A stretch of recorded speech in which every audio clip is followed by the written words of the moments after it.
오늘 복음 내용을 보면은 이 마르코 복음 4장 26절부터 나오는 내용인데, 무엇에 관한 내용이죠? 한마디로 하느님 나라에 관한 두 가지의 비유를 설명을 해주시죠.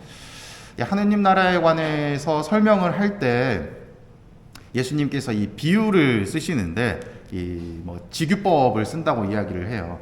이거는 이것과 같다라고 하면서, 그러면서 이 두 가지의 비유를 쓰시는데 왜 비유를 쓰실까 생각을 해보면, 하느님의 나라를 보거나 가거나 듣거나 하신 분이 있으실까요? 없죠. 오직 예수님밖에. 그러니 예수님께서는 그 하느님의 나라에 관해서 설명을 해주셔야 되는데, 설명을 하자니 인간의 언어로는 표현하기가 어려운 거예요. 우리가 그런 거 있잖아요. 이렇게 형언할 수 없는, 말로 표현할 수 없는 아름다운 이 자연 경관을 바라봤어. 내가 눈으로 딱 봤어요. 그 다음에 사람들에게 설명을 할 때 어떻게 설명할 수 있을까요? 그게 막 반짝반짝 빛나고 그게 이렇게밖에 설명 못 하는 거죠. 왜? 표현할 수 있는 언어, 내가 가지고 있는 지적 능력이 한계가 있기 때문에 내가 눈으로 보고 느꼈던 것을 온전히 언어로 표현하기란 불가능한 영역이기 때문에 그렇습니다. 그래서 예수님께서도 이 하느님의 나라에 관해서 이제 비유를 설명을 해주시는데, 두 가지의 속성을 말씀을 해주시는데, 첫 번째는 땅에 씨를 뿌려놓으면 자고 일어나고 이렇게 저렇게 하면은 이 줄기가 나고 싹이 나고 나달이 엉근다라고 표현을 해요. 얼마 전에 여러분들 설 때 친척분들 많이 만나셨죠? 혹시 뭐라 그러죠? 손주들도 좀 보시고 하셨어요? 오랜만에 보셨죠? 자주 보시는 분들도 있으실 거고, 또 오랜만에 보셨던 분들도 계실 겁니다. 자주 보셨던 분들은 손주들 보면 무슨 생각이 드세요? 그냥 별 생각 안 드시죠? 이쁘죠? 이쁜 거 예쁘죠? 제가 안 이쁘다고 했나요? 이쁘겠죠? 근데 오랜만에 보신 분들은 손주들 보면 무슨 생각부터 드셨어요? 아유, 많이 컸다. 언제 이렇게 컸대? 라는 생각을 하게 되죠. 자주 보시는 분들은 손주들이 커나가는 걸 느끼시나요? 잘 못 느끼셔요. 근데 오랜만에 보면, 어이구, 얘가 벌써 이렇게 컸어? 야, 장가 가도 되겠다, 시집 가도 되겠다. 이제 이런 얘기들이 술술술술 나오게 되는 거죠. 때에 따라서는 자식들도 오랜만에 보면 무슨 생각이 들어요? 아유, 얘가 이제 늙었네. 이런 생각도 드시겠죠. 이처럼 우리가 자세히 보고 있으면, 계속 지속적으로 보고 있으면 변화를 알아차리는 것이 매우 힘듭니다. 마치 동영상 같거든요. 계속해서 찍어요. 계속해서 찍다 보니까 그 변화가 일어나는 그 작은 부분들이 내 눈에 알아차리지 못하는 거죠. 하지만 사진 형식으로 오랜만에 한 장씩 한 장씩 찍는 사진이라고 한다면 그 변화를 눈에 띄게 파악할 수가 있겠죠. 이러한 변화를 일으키시는 분이 바로 하느님이시다. 하느님 나라는 이와 같다라는 것입니다. 하느님께서는 우리를 항상 변화시켜 주시는데, 우리는 그 변화를 느끼지 못하고 살아가고 있다는 것을 이야기해 주고 있는 거예요. 마치 이런 것과 같습니다. 집안에서 제가 예전에 그런 걸 한번 키워보고 싶었어요. 뭐냐면 개미를 키워보고 싶었는데, 그런 상상 안 해보셨나요? 이렇게 투명한 유리판에 개미들을 키워가지고 개미들이 집을 짓고 알을 낳고, 내가 밥 주면 걔네가 와서 이렇게 개미들의 생태계, 세상, 이런 게 궁금해서 키워보고 싶었는데, 그런 것들을 이렇게 가만히 보고 있으면 시간이 마치 느리게 가는 것 같아요. 왜냐하면 내가 거기에 이렇게 딱 집중하고 있기 때문에. 밖에서 부모님이 밥을 먹어라, 뭐 해라 해도 들리지가 않는 거죠. 그냥 거기에만 집중을 하는 거예요. 이걸 다른 비유로 사용을 한다면, 손주들이나 자녀분들이 열심히 게임을 한다거나 취미 생활을 하고 있을 때, 혹은 남편이 좋아하는 무언가를 하고 있을 때, 그때 여보 밥 먹어 했을 때 바로 밥을 먹어요? 안 먹죠. 왜냐하면 그 순간에 너무 집중하고 있는 나머지 다른 것들에는 집중을 못 하는 거예요. 지금 이 작은 변화는 눈에 띄고 있지만 그보다도 넓은 부분의 변화는 알아차리지 못하는 겁니다. 어떤 부분? 이 와이프의 승질이 점점 올라가고 있다는 건 파악을 못하고 있는 거죠. 이처럼 이 하느님께서는 우리를 변화를 시켜주고 계신다. 근데 우리는 너무 작은 부분에만 집중하다 보니 그 변화를 알아차리기 힘들다라는 것이 첫 번째 단락의 주제라고 볼 수가 있습니다. 두 번째의 내용을 보면 이 가능성에 관련된 비유를 설명을 해주고 계세요. 예수님께서 말씀을 하고 계실 때에 듣고 있었던 청중들, 그 사람들은 누구였을까요? 청중들. 아마 다양한 사회각층의 사람들이었겠죠. 잘 나가는 사두가이들, 바리사이들, 율법학자들 이런 사람들도 있었겠지만 또 반대로 세리들도 있었을 거고 창녀들도 있었을 거고 또 어부들도 있었을 거고 복음에서 나오는 열혈당원도 있었을 거고 다양한 사회의 각계각층의 사람들이 예수님의 말씀을 듣고 있었을 겁니다. 그때 예수님께서 이 가능성이라고 하는 하느님 나라의 비유를 설명을 했을 때 누군가는 커다란 위로가 되었을 거예요. 어떤 사람들? 약하고 또 박해받고 있고 또 위로가 필요한 이들에게는 위로가 되었을 겁니다. 왜냐하면 내가 지금 살고 있는 현실이 너무나도 어려워요. 이 현실에서 벗어나고 싶어 죽겠는데 나는 이 현실에서 벗어나지 못하는 삶을 살고 있는 거죠.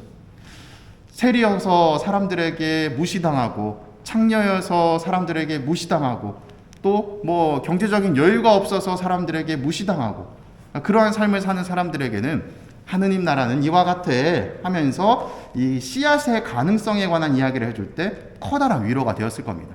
왜? 너의 현실은 지금 이렇게 어렵지만 하느님 나라에 가게 되면 너의 현실은 어떻게 될 것이기 때문에 더 커다란 가능성을 지닌 존재이기 때문에 변화될 것이고 네가 원하는 대로 살 수 있어 라고 하는 희망을 느꼈기 때문에 이 사람들에게 커다란 위로가 되었을 겁니다.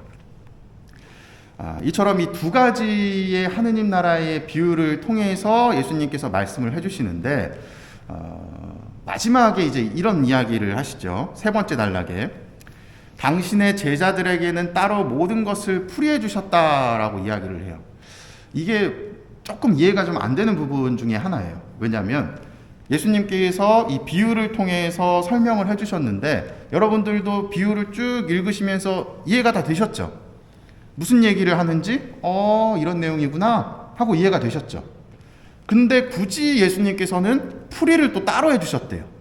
이게 무슨 말일까? 이 말인즉슨 예수님께서 풀이를 하셨다는 것은 사람들이 누구와 함께 있었다는 거예요? 예수님과 함께 있었다는 것이죠. 그들에게는 비유로만 설명되던 하느님 나라가 아니라 바로 현실로서 하느님의 나라가 현현되고 있다는 겁니다. 이를 통해서 오늘 복음 내용은 하느님 나라의 비유를 설명을 해주고 또 그 하느님 나라가 사실은 예수 그리스도를 통해서 완성된다라고 하는 주제로 쭉 귀결이 되는 거예요. 이 내용을 쭉 보면서 저는 이제 그걸 뭐라 그러죠? 그 배우 중에 찰리 채플린이라는 사람 아시나요? 다 들어보셨죠? 옛날에 그 흑백 영화에서 막 이렇게 코스염 달고 정장 입고 막 이렇게 했었던 그분이 그런 얘기를 했대요. 인생은 멀리서 보면 희극이고 가까이서 보면 비극이다. 너무나도 마음에 절절히 와닿는 말씀 아닌가요? 여러분들의 삶을 가까이 살펴보면 어때요? 비극이죠. 집에서 남편은 뭐라 나의 등살을 긁고 자식들은 내 맘대로 안 되고 나는 저 부잣집의 사모님처럼 하하호호 하면서 커피잔에 커피 한 잔 마셔야 되는데 이 스린 속을 달래기 위해 술을 마시고 있고 이러한 현실들이 나에게는 비극인 것처럼 와닿는 거죠. 하지만 다른 사람들의 삶을 보면 어떻죠? 다른 사람들 삶을 보면 다 잘 사는 것 같아요. 왜일까요? 멀리서 보기 때문에. 그 잘 산다고 느껴지는 사람도 면밀히 세세히 가까이서 살펴보면 누구랑 똑같아요? 내 삶과 똑같은 거죠. 그렇기 때문에 이 인생은 멀리서 보면 희극이고 가까이서 보면 비극이다 라고 표현하는 것 같습니다. 하느님의 나라의 이 특징으로 나오는 비유도 마찬가지인 것 같아요. 여러분들이 이 하느님이 나에게 뭘 해줬지라고 생각하시면서 살아가실 텐데, 내 삶은 이렇게 힘든데 하느님 왜 도와주지 않지? 라고 느끼시면서 살아가실 텐데, 가만히 살펴보면 나는 마치 제가 아까 말씀드린 것처럼 집안에서 개미들만 이렇게 가만히 살펴보고 있는 것과 비슷한 거예요. 내 삶의 작은 부분을 그냥 가만히 그것만 집중해서 바라보기 때문에 밖에서 일어나는 사건들, 커다란 변화들은 알아차리지 못하고 있는 것이 우리의 삶이 아닌가. 하느님께서는 나를 키우시기 위해서 다양한 커다란 사건들로 나를 변화시키고 이끌어주고 계십니다. 그 순간순간이 나에게는 동영상이기 때문에 변화가 없는 것처럼 느껴지지만 종국에는 커다란 변화를 이루는 모습으로 비춰지게 되는 것이죠. 또한 내 삶이 아무것도 없고 변화가 일어나지 않는, 가능성이 없는 삶이 아니라 사실은 내 안에 이미 하느님 나라의 씨앗이 숨겨져 있기 때문에 언제든 커다란 존재로 변화할 수 있지만 나는 그 씨앗을 싹 틔우기 위한 노력을 하지 않고 있기 때문에 변화가 일어나지 않는 것은 아닐까 생각해 봅니다. 이러한 변화를 일으키기 위해서 우리가 해야 되는 모습이 무엇이냐? 바로 그리스도 앞으로 나아가야 된다는 것이에요. 그리스도와 함께 있을 때에 그리스도의 말씀을 내 안에 품고 또 그 품은 말씀에 이 싹을 틔우려고 노력하는 과정 중에 우리는 변화하게 되는 겁니다. 오늘 마르코복음 이 하느님 나라의 비유에 관해서 쭉 설명을 해주고 계시는데 이런 말씀을 드리고 싶습니다. 여러분들의 삶이 너무 힘들고 비극적이다 라고 느껴지신다면 그건 내가 너무 나의 삶에 집중하고 있기 때문이다. 한 걸음만 두 걸음만 멀리 떨어져서 나의 삶을 바라본다면 이 또한 좋지 않은가, 하느님께서 나에게 마련해 주신 것이 이 얼마나 많은가 하는 감사함을 느끼실 수 있으실 거예요. 우리는 비교를 할 때 항상 나와 비슷하거나 나보다 못한 사람과 비교를 하는 것이 아니라 누구와 비교를 하죠? 나보다 잘난 사람들과 비교를 합니다. 그렇게 잘난 사람들과 비교하다 보면 끝이 없어요. 내 삶이 불행해질 수밖에 없는 겁니다. 하지만 나의 삶을 다른 사람과 비교하기보다 나의 삶 자체를 멀리서 떨어져서 지켜본다면 모든 것이 다 감사하구나.